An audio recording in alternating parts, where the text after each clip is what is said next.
Hello ဘန်ကောက်မှာရှိနေပြီး activity လဲလုပ်ရတာကြိုက်တဲ့သူတွေအတွက်လက်ရှိနာမည်ကြီးနေတဲ့ artist house လေးကိုတွားရောက်ဖို့ recommend ပြုချင်ပါတယ်ရှင်။တွားရောက်ချင်သူများဘယ်လိုတွားရမလဲဆိုတာကိုဒီဗီဒီယိုလေးဆုံးထိကြည့်ရှုဖို့တိုက်တွန်းလိုက်ပါတယ်ရှင်။အားလုံးမင်္ဂလာပါရှင် Sonia Rai Channel ကလည်းတစ်ဖန်ပြန်ကြိုဆိုလိုက်ပါရရှင် Sonia တို့ကတော့ဒီနေ့ Artist House သွားဖို့အတွက် MRT ကိုအရင်ဆုံးသွားလိုက်ပါရရှင် MRT ရောက်တဲ့အချိန်မှာပါမုတ်ဖြစ်နေတဲ့တငယ်ချင်းကိုချောလိုက်ရသေးပါရရှင်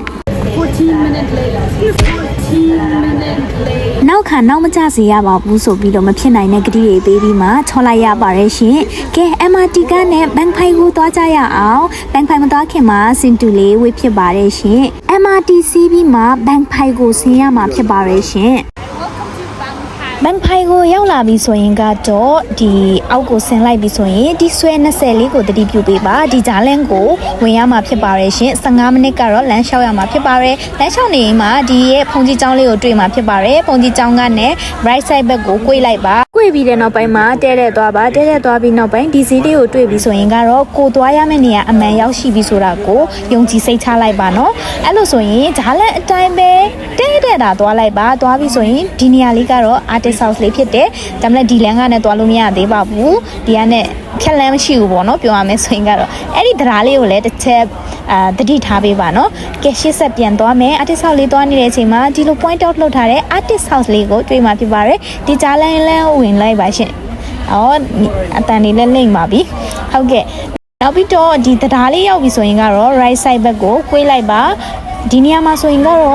အလေးတွေစီးလို့ရတယ်လို့ငါးတွေကိုအစာကျွေးချင်တယ်ဆိုရင်လည်းရပါတယ်လုံးဝ peaceful လေးနေရာဖြစ်ပါတယ်ရှင်ကဲ artist house လေးရောက်လို့ရှိပါပြီရှင် artist house မှာဆိုရင် specialty လေးဆိုရင်သူတို့ကြောက်လေးတွေပေါ့နော်အရန်ကိုစိတ်ဝင်စားဖွယ်ကောင်းတဲ့ကြောက်လေးတွေရှိရပေါ့နော်ကြောက်ပေါင်းများစွာရှိပြီးအယောင်ဆောင်လေးတွေနဲ့လုံးဝစိတ်ဝင်စားစရာကောင်းပါတယ်ရှင်အဲ့ဒါတင်မကသေးဘူးပကြီးကားလေးတွေဆွဲထားတာတွေလည်းရှိတယ်ဆွဲချင်သူများဆွဲလို့လည်းရပါတယ်ရှင်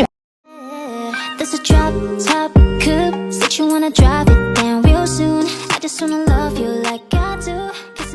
bracelet လုံးမှာလား necklace လုံးမှာလားသဘောပါနော်180နဲ့180ဖြစ်ပါတယ်ဒါလေးကတော့ပကြီးကားဟုတ်တယ်190နဲ့160ဆိုပြီးတော့နှစ်ခုခွဲခြားထားပါတယ်ရှင်ဆိုနီယာတို့ကတော့ပကြီးမဆွဲတတ်ဘူးဆိုတော့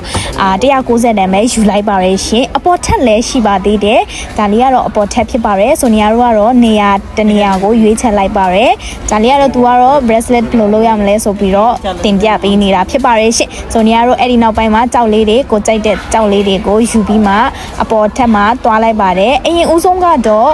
ကိုတို့မတက်တဲ့ပကြီးလေးကိုပဲအရင်ဆွဲယူလိုက်ပါတယ်ဘာဖြစ်လို့လဲဆိုအချိန်တော်တော်လေးယူရမှာဆိုတော့လေဆွဲနေရင်တန်လန့်နဲ့ဗိုက်ဆာလာလို့ဘာလေးရှိလဲဆိုပြီးကြည့်တဲ့အချိန်မှာတောက်စရာတစ်ခုခုနဲ့သူတို့ရဲ့ traditional food လေးကိုပဲ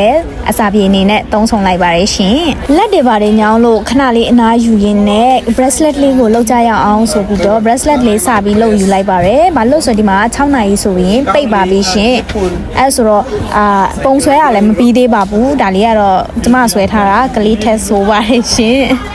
ကဲနောက်ဆုံးလေးကတော့ဆွဲလို့ပြီးပါပြီရှင်ပလုတ်တုတ်ဆိုပြီးကြာသွားပါတယ်သူလေးဆွဲထားတာနဲ့ကိုလေးဆွဲထားတာလေကိုရဲ့ bracelet လေးဖြစ်ပါတယ်ရှင်ဆိုနီယာရဲ့ဒီဗီဒီယိုလေးကအကျိုးပြုမယ်လို့မျှော်လင့်ပါတယ်ရှင်အကယ်၍မရှင်းတာတွေရှိရဆိုရင် comment ကနေဖြစ်ဖြစ်ဆိုနီယာကို messenger box ကနေဖြစ်ဖြစ် mail ယူလို့ရပါတယ်ရှင်အကယ်၍ location ကိုပြပေးပါဆိုရင်လည်းဒီ messenger ကနေထည့်ပေးလို့ရပါတယ်ဗီဒီယိုအဆုံးထိကြည့်ပေးတဲ့သူတိုင်းကိုကျေးဇူးအများကြီးတင်ပါတယ်ရှင် like share comment လုပ်ဖို့မမေ့ပါနဲ့เนาะဒီလိုဗီဒီယိုလည်းနောက်ထပ်ပြန်လည်ပြီးတော့တွေ့ဆုံချင်ပါတယ်ရှင်ကျေးဇူးအများကြီးတင်ပါတယ် bye bye guys